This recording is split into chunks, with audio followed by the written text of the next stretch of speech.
everybody, welcome back to the Dice Tower. My name is Zee Garcia. And I'm Camilla. Today we're taking a look at Vampire Village.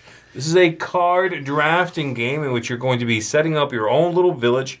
Your villagers are occupying that space. You're going to be drafting those cards. And then, part two, guess what? Vampires are going to be attacking. And witches. And demons. And werewolves. Got it. All four. All sorts of creepy things are attacking your village. And you are trying to keep it from being overwhelmed. Trying to save as many as you can. You do a second round of that, and then you figure out your score. Very quick game, very simple to play. Let me go ahead and show you what it looks like. Give you an overview, and we'll come on back, tell you what we think of it. Each player begins the game with one starting village tile that has two villagers on it. Here we have 3 players set up. You're going to be playing over 2 rounds, and each of those rounds is broken down into 2 phases. Drafting village cards, and then drafting the monsters attacking us. Then we'll get rid of that, and then do it again. Village cards, monsters attacking us, then we figure out who the winner is. Your score at the end of the game is going to be the number of villagers you have. Each of them is worth 1 point. And the number of monsters you have been able to repel, they are each going to be worth 1 point. Whoever has the highest score is the winner. So at the beginning of the game, we're going to shuffle up these little tokens, and we're going to reveal them with the demons always first, and then the other 3 in a random order. So here we've got demons, then werewolves, witches, vampires. And this is going to denote the order in which they'll attack when we get to that step right here. Now we are going to draft. Everybody gets a hand of 6 cards from this deck. You are going to keep one and then pass the rest in clockwise order for the first round, counterclockwise for the second round. Everyone has their hand of cards. We are going to select one, simultaneously place it, pass the cards like I said. So the cards are going to show you a building type up here that might be referenced in the card's text. And then shields possibly on up to 3 sides, showing you defense from the werewolves always at the top, defense from vampires on the right, witches on the left. All right. So if I choose this card and I place it, I could place that anywhere I want to adjacent to something I already have. And I am going to then see if I get any new villagers on this card. In this case, I would get 1 new villager on this card per green building. I don't have any. So maybe I'll pick this building instead, and I'll put it over here because I want this defense on the outside. And this one says I get a new villager for every building in this line. So I would grab 2 new villagers here and put them on that tile. And I would pass the rest of these to the other players. This person would have kept something. Then the rest come back to me. And from these, I will select one. The other option you have is you can select a hero. If you select a hero, you can put them anywhere you want to. Again, adjacent. They're going to have their own special defenses sometimes, maybe in multiple colors. And then possibly an amount of movement that they allow you. If you play this here, for example, I can make up to 3 steps of movement from anything that is adjacent to it. In this case, I have these 2 villagers, so they could go 1, 2. I could do that. If there had been more villagers over here, I could have moved them. I can move through. They have to just start their movement next to the new hero. And so that's the way you draft them. This continues until the players have drafted a full 6 cards, and then we go to step 2 for the first round. Your village can have at most a 4x4 grid. Here's my final village for the end of that first round, and now we go to drafting monsters. Every player gets 3 of these. You're going to look at the 3 you've got. You're going to keep one for yourself. You give one to the player on your right. You give one to the player on your left. And the other players are going to do the same thing. So this player would keep one, give one to me, give one to them. And this player would do the same thing. They would keep one, give one here, give one to me. Now we take these 3, we reveal them, and we place them where they go. Vampires go on this side. Werewolves, they go above. And witches, they go over here. All the players would do that. Then we do that one more time. Everybody getting 3. Doing it again. So you end up with 6 things around your board. Let's say this is what I've got. And then we are going to go through the attacks and see how well we do. Okay, the very first thing, like I said, is always the demons. The demons have generally a couple of things that could happen with them. So Many of them give you the option of just destroying a hero, okay? So you can just destroy a hero and get rid of the demon. Or there's some other bad thing they do. They force you to destroy one building that has the least villages. They kill one villager in every one of your yellow buildings. Or they make you take a baddie from an opponent sitting to your right or your left. So you can take one more monster. Once you've done this one, then the other three are in whatever order it's set. So the werewolves, the way they work is you're going to take their attack, and their strength is based on how many of that kind you've got. They come in two types, the gray werewolves, the black werewolves. In this case, because I have only one of each, their strengths are only one. But let's say I had another of these, then each one of them is a strength 2. One per, so 2 and 2. All right. In this case, my attack is pretty easy. So they denote that you should do this to remember how strong they are. And because they're only strength 1 right now, I compare their attack to my defenses on the line closest to them. In this case, my strength is 2. Their strength is 2. I'm good. Nothing happens. They stay there. And I move on to the next thing, which is witches. If it was not like that, and it looks like this instead, then their strength would be 2 apiece here. My strength is 5. Their strength is 5. My strength is 2. They win. So I have to destroy something closest to the line if I cannot at least match them, okay? If I choose to destroy, say, something like this, the villagers go away, the card is gone, and the weakest monster, in this case, this fella right here, goes away, and then I check again. If what I kill instead is a hero that has a symbol matching what's attacking me, I destroy the strongest. In this case, one of these two guys, all right? And then the attack continues until either there's no more monsters or, let's say I did that, I am able to match their strength. And at this point, I would check again. I see that they have 3 here, and you do not readjust the strength. 3 to my 2. I have to take another attack. I'm going to lose this building here, and the weakest one is done. And now strength 2 to strength 2 right here. I'm good. That's done. We go to the next one, the witches. The witches compare strengths to their side, and their strength is based on your neighbor's witches in many cases. So her strength is 1 per witch that the player on my right has. Let's say they had only 1. I would check. Strength 1 for her, strength 1 right here with the line closest. I'm good. She stays there. And finally, it is vampire, strength 4. The vampires simply have a set value always. Strength 4 to my strength 3. That's not good. 1 gets in. I have to destroy one of these. So I'll destroy this one. Strength 3 to strength 2. Still can't do it. I'll do that and that. And now the new line has shifted.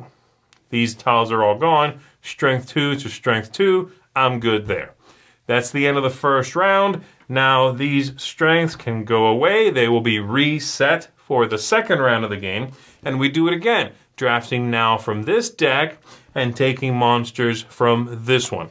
If at the end of the game, let's say this all looks like this, any monsters I was able to repel, like I said, stay there, any villagers stay there, then my score would be 1, 2, 3, 4, 5, 6, 7, 8, 9, 10, 11. So Vampire Village here is a game that I really like the look of. It's yes. A neat theme. It's a very cool looking setting. It's a cool looking bunch of artwork. I like drafting games a lot. I love drafting games. And that's one of the main things why I was very captivated by this. You know, I was like, ooh, I like the idea of building up something and drafting and taking and where do you place it. There's positional considerations in the game. But then the second round of drafting too, where you go and you're actually drafting the bad things that are going to happen. So you feel like you have a little bit of control of what's going to happen in your village, but also you're really influencing what you're repelling to put in to have other people attacked. I really like that 2-stage drafting. Yeah, and you do that twice, and then the game's over. So, I mean, 2 stages twice. But the whole thing is, the box says here and in the rulebook 25 minutes, and that's pushing it. I think it might be like 15, 20 minutes. It's a very it's super short. That could include the teach almost. You know what I mean? The game is very, very short and very quick. I was gonna say if you're playing at lower player counts, 2 to 3, and you're not, I don't want to say AP because I don't feel like this game is that deep enough to use that term. But if you're not truly like agonizing over what to play, you could even play this in 10 minutes. Yes, I mean it's real quick. It is that fast, absolutely. Now, the second part of the game, and I by that I mean after we're done drafting and then we take the attacks, that part of the game is very similar to a game I very much dislike, and that is Galaxy Trucker. Okay. So this game, the part in which you sit there and sort of just take it and watch everything you've worked for get ripped apart, feels in many ways like Galaxy Trucker, and I very much dislike that in Galaxy Trucker because you're doing all this like in that game it's a real-time element, so you're in a real-time way sort of building this spaceship, and then we go through a longer phase. It does take a little too long in my opinion, and you watch your spaceship get torn to pieces, and it feels like garbage, and you're sort of a spectator half the game. In this game, the spectating part doesn't bother me as much because it's a lot quicker. And I don't find that to be, like, I don't feel like a passive observer of the game being played. But it does suck that you can look down and be like, wow, I got ripped apart. I have 2 buildings left. How you doing? Oh, great. Look at you. We played one game where you were completely wiped off, right? Yeah. And so it's like you're starting the second phase with nothing. Right. And that was pretty unrecoverable. It feels bad, too, the other way around. If I'm like, I'm done resolving my attacks, and I'm like, whew, okay, I did all right. And I look over at you, and you're like, I got 1 building and 2 people who live in it, and they hate each other. I'm like, okay, round 2. Or even 1 building, but no villagers out there. Yeah. I mean, I've started a couple games on that second round. Yeah, I have 3 or 4 buildings, but no villagers because I wasn't able to get the heroes out in the drafting phase in order to move them around. And that is one of my complaints of it, is the only way to move the villagers around and get them kind of in that central, more safe zone is by putting a hero out, and then that hero has to be adjacent to them. Right. So to get them there is multiple steps, and those cards are not that prevalent in it. You know? I mean, and because it just feels like it doesn't really matter where you place the villagers; they're probably going to die anyway, unless you happen to get that 1 or maybe 2 villager cards that came out this time, and you have them in the first or second draft. But if you don't have them in the first or second draft, or you don't take them in the first and the second draft when they're available, maybe you don't have the villagers yet. So there's just kind of a disconnect in being able to move them around and save them. Yeah. That felt really punishing, and with not a lot of control. And you don't really even know where you should move them because you haven't seen what the attack is going to be yet. That part is really, there's a seriously large dollop of luck in that attack part. Like, I mean, the drafting. Yeah, I take 3 cards, I keep 1. I know that's attacking me. And then I give 1 to this player and 1 to this player. They give me 2 back, and I reveal them all. And I go, oh, well, that drafting sucked. I should have put things here. Right. And they know that. I mean, right? I mean, you use that information. If I look at your board and I'm like, you're weak against witches, you bet I'm going to pass you some witches. Absolutely. But it's still, you're never quite sure. Every time I use one of those heroes and I draft them often, I do like them for that, the ability to take down a big bad. But the movement, I always feel like I'm not utilizing that well. I'm always like, oh, I'm going to move this person here. They're going to die just at a different point. Right. You know, it doesn't, I almost wish that a hero was able to bank villagers. I wish that when you played a hero, you could save people. You could guarantee their safety by removing them from the board or moving them into a vault or somewhere that is guaranteed they will live. That's interesting. That might be too good for the game as it is at this very moment, but I wish that had been a thing. I wish that there had been a way to guarantee some scoring.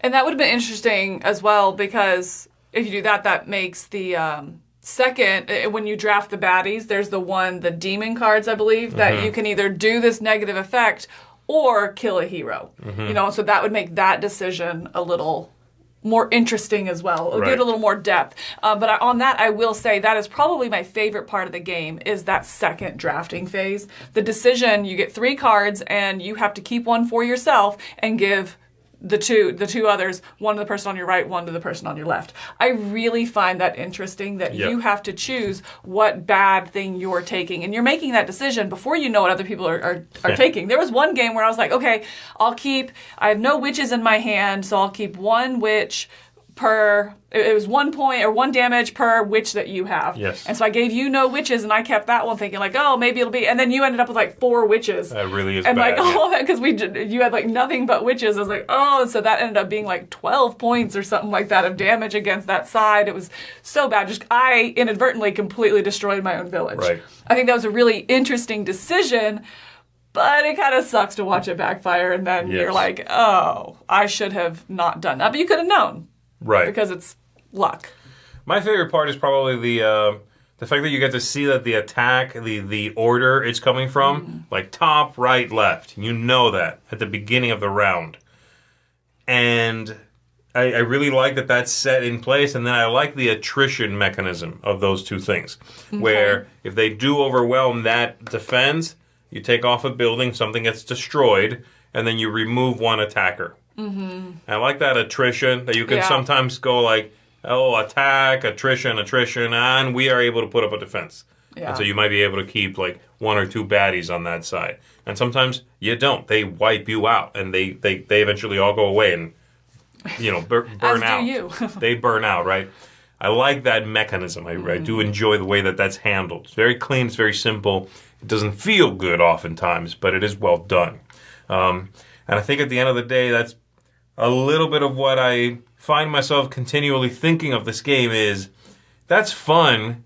It doesn't feel good. Yeah, that's a good way to put it. It's a game it's a very slight game. And again, I reiterate that this is a very light, very slight, very simple package. Not in a good or bad way, just sort of a little, it's a bit forgettable, I suppose, the design's a bit small in scope. It also doesn't I never feel particularly clever while playing. I never feel like, ooh, I really pulled one over on you. I might have gotten a little luckier, is what it feels like. Oh, that's interesting. I think, in fact, I feel more dumb. It makes you feel clever just to then feel like trash. Yeah. It's like, aha, I got you because I gave you this card and I didn't. And see what I did. Oh, wait. And you gave me that card, which wiped me off the board. Yes, Like, oh, wait. I was clever for that moment just to be, like, shot down. Yeah. So, I certainly feel negative emotions while I'm playing it, but every time I'm done playing, I'm like, oh, that was quick and punchy. I wouldn't mind playing that again. Right. It's a game I certainly am happy to play again. I don't love it, but I don't mind it. It's a hard one to nail down. I'm going to come in at a 6 on this one. I think it's well finalized. It's a well put together game. It definitely rocks when it comes to the amount of time it takes.